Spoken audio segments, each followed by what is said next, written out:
Salam sejahtera. Di sini kelompok kami akan mempresentasikan laporan tugas akhir kami dengan studi kasus PT Coca-Cola Amatil Indonesia. Saya akan memperkenalkan anggota kelompok saya.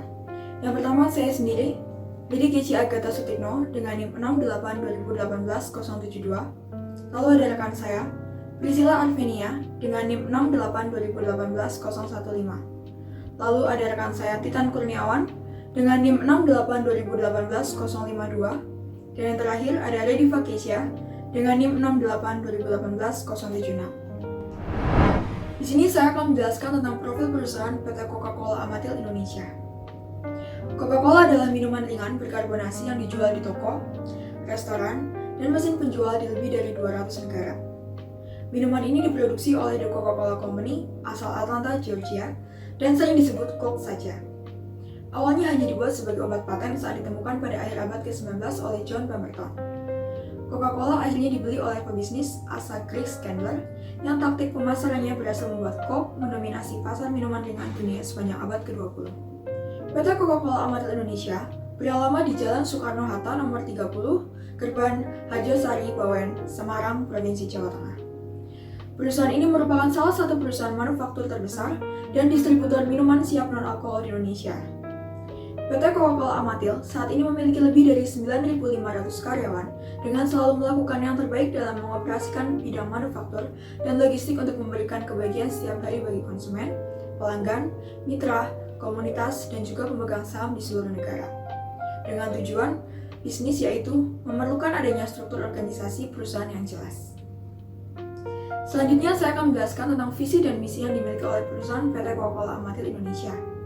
Dengan visinya yaitu setiap hari menciptakan berjuta momen berbahagia dan berbagi peluang. Yang pertama bagi konsumen, menciptakan produk yang dapat memenuhi kebutuhan dengan kualitas yang baik dan juga harga yang kompetitif. Lalu untuk masyarakat, perusahaan memiliki program dan kegiatan yang memberikan pemberdayaan bagi masyarakat yang membutuhkan. Lalu kemudian untuk mitra kerja, saling mendorong agar mencapai tujuan bersama yang diinginkan. Dan yang terakhir yaitu untuk pemegang saham, memberikan komitmen dan hasil yang berkelanjutan. Selanjutnya, misi yang dimiliki oleh PT Coca-Cola Amatil Indonesia yaitu yang pertama ada mengambil inisiatif, lalu yang kedua berterus terang dan terbuka, dan yang ketiga berfokus pada hari ini dan masa depan. Selanjutnya, saya akan menjelaskan terkait struktur organisasi yang ada di PT Coca-Cola Amatil Indonesia. Yang pertama itu ada Managing Manager yang membawahi Marketing Director, Finance Director, Technical Director, Corps Affairs Director, dan HRD Director. Lalu Marketing Director membawahi Marketing Manager, di mana Marketing Manager ini membawahi beberapa brand manager antara lain Brand Manager Coca-Cola, Brand Manager Fanta, Brand Manager Sprite, Brand Manager Fresty, Brand Manager Diet Coke, dan juga Brand Manager Ades, Fiska, Deska. Selanjutnya saya juga akan menjelaskan tentang job description yang ada. Yang pertama yaitu Managing Manager. Memiliki wewenang untuk dapat menentukan struktur organisasi perusahaan dan menentukan job description bagian-bagian lain yang berada di bawahnya. Lalu bertanggung jawab kepada para pemegang saham dalam kebijaksanaan untuk mencapai tujuan dengan mengambil keputusan dari laporan dan analisa para director secara tepat. Menandatangani keputusan peraturan dan syarat-syarat serta semua cek yang dikeluarkan. Lalu yang kedua ada Marketing Director. Bertanggung jawab kepada atasan terhadap semua aktivitas marketing manager dalam menangani masing-masing subdivisi. Yang pertama ada subdivisi marketing manager. Bertanggung jawab kepada marketing director terhadap segala aktivitas yang dijalankan oleh masing-masing subdivisi. Lalu ada subdivisi brand manager. Bertanggung jawab kepada marketing manager dalam menangani produk dalam segi pemasaran, promosi distribusi, finansial, dan strategi pemasaran lainnya. Lalu yang ketiga ada Finance Director. Finance Manager bertugas untuk membuat rencana pengeluaran biaya operasional, melakukan pencatatan transaksi, mengeluarkan analisis biaya, dan melakukan kontrol terhadap biaya-biaya yang dikeluarkan oleh perusahaan. Lalu yang keempat ada Technical Director. Bertanggung jawab atas kegiatan produksi pada perusahaan, mengatur keseimbangan antara investasi dan produksi, bertanggung jawab atas penyediaan barang yang cukup sesuai dengan permintaan pasar, bertanggung jawab atas semua masalah yang terjadi di pabrik. Lalu yang kelima ada Corp Affairs Director, bertugas membantu Managing Management sebagai wakil perusahaan untuk berhubungan dengan dunia luar perusahaan, masyarakat, dan juga pemerintah. Yang keenam ada HRD Director, mengatur masalah administrasi yang berkaitan dengan masalah karyawan atau ketenaga kerjaan, seperti pengangkatan pegawai baru, pelatihan karyawan, pemberhentian karyawan, dan juga yang lain-lain. Baik, yang selanjutnya adalah analisis value chain. Di dalam analisis value chain ini terbagi menjadi dua bagian, yaitu aktivitas utama dan aktivitas pendukung.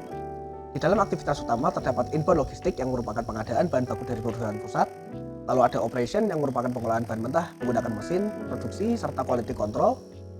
Lalu ada outbound logistik yang merupakan packaging dan distribusi ke CCOD atau Coca-Cola Outlet Distributor. Lalu ada marketing and sales yang merupakan pemberian harga produk dan promosi produk. Lalu ada service yang merupakan pemeliharaan dan pengembangan kualitas serta inovasi produk untuk disajikan ke pelanggan. Lalu untuk aktivitas pendukungnya ada infrastruktur yang merupakan penggunaan mesin berteknologi tinggi dalam proses produksi. Lalu ada human resource management yang merupakan pemberdayaan SDM. Lalu ada teknologi development yang merupakan penerapan SITI dalam proses bisnis, serta ada procurement yang merupakan pembelian bahan baku produksi. Berikutnya adalah analisis 5 competitive forces. Yang pertama, ancaman pendatang baru, yaitu adanya pembaharuan regulasi atau aturan pemerintah terkait perusahaan minuman kemasan. Yang kedua ada kekuatan tawar-menawar pemasok, yaitu perusahaan Coca-Cola tidak dapat melakukan pengadaan bahan baku secara mandiri, sehingga kekuatan tawar-menawar pemasok dapat bernilai tinggi. Yang berikutnya adalah kekuatan tawar-menawar pelanggan. Dapat menekan daya tawar pelanggan dengan cara menetapkan harga sesuai dengan standar pasar yang ada. Berikutnya adalah ancaman produk pengganti. Ancaman minuman kemasan lain yang muncul dan menawarkan harga lebih rendah dengan kualitas produk yang sama atau bahkan lebih dari baik dari PT Coca-Cola Amatil. Yang berikutnya adalah persaingan intra-industri, yaitu adanya ancaman perusahaan besar yang juga memproduksi minuman kemasan berkarbonasi atau bersoda. Yang berikutnya adalah analisis SWOT. Yang pertama, strength atau kekuatan, yaitu sistem pendataan pendistribusian yang dimiliki PT Coca-Cola Amatil Indonesia mampu meningkatkan hasil penjualan melalui terkelolanya distribusi produk ke outlet penjualan. Dan adanya sistem quality control yang baik untuk memastikan bahwa produk yang akan didistribusikan merupakan produk yang terbaik. Yang berikutnya adalah weakness atau kelemahan. Perlu dilakukan maintenance sistem dan alat yang ada secara rutin untuk menghindari terjadinya hal yang tidak diinginkan. Yang berikutnya adalah opportunity atau peluang.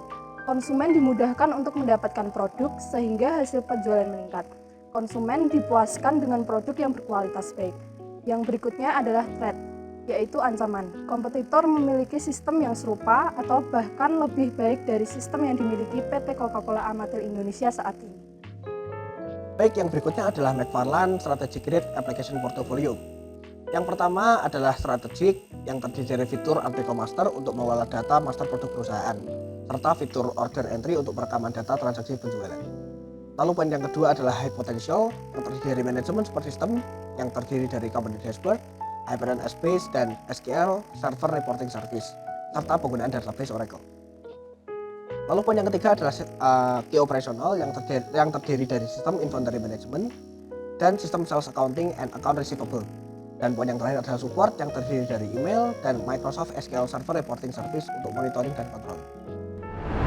Di sini saya akan menjelaskan mengenai analisis kesenjangan pada PT Coca-Cola Amatil.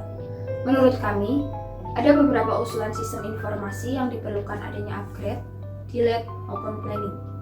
Yang pertama, fitur Article Master diperlukan adanya upgrade. Fitur Order Entry diperlukan adanya upgrade. Sistem Inventory Management diperlukan adanya planning. Sistem Sales Accounting diperlukan adanya planning. Management Support System diperlukan adanya upgrade. Database Oracle diperlukan adanya upgrade. Email diperlukan adanya upgrade. Yang terakhir, Microsoft SQL Server Reporting Service diperlukan adanya planning. Berdasarkan hasil penelitian dan analisis yang kami lakukan pada PT Coca-Cola Amatil Indonesia, menghasilkan bentuk rekomendasi portofolio aplikasi berupa sistem inventory management, di mana sistem ini merupakan sistem manajemen aset perusahaan yang dirancang untuk membantu perusahaan dalam pengelolaan persediaan barang secara otomatis. Dengan dilakukannya implementasi sistem ini, diharapkan kedepannya manajemen inventory pada PT Coca-Cola Indonesia akan menjadi lebih efisien dan efektif dalam menunjang keseluruhan proses distribusi, produksi, serta kualitas barang yang dimiliki oleh perusahaan. Kesimpulan dari penelitian ini adalah, berdasarkan hasil penelitian dan data yang telah kami dapatkan serta kami analisa, menghasilkan rekomendasi portofolio sistem inventory management. Hal tersebut dapat mendorong efisiensi serta efektivitas waktu pada PT Coca-Cola. Saran untuk penelitian selanjutnya adalah diharapkan agar dapat meneliti dalam ruang lingkup yang lebih luas. Hal tersebut dikarenakan dalam penelitian perencanaan strategi sistem informasi manajemen pada studi kasus PT Coca-Cola hanya berfokus pada sistem inventory management. Diharapkan kedepannya agar hasil usulan penelitian ini dapat diterapkan serta dikembangkan. Sekian presentasi yang dapat kelompok kami sampaikan. Atas perhatiannya kami ucapkan terima kasih.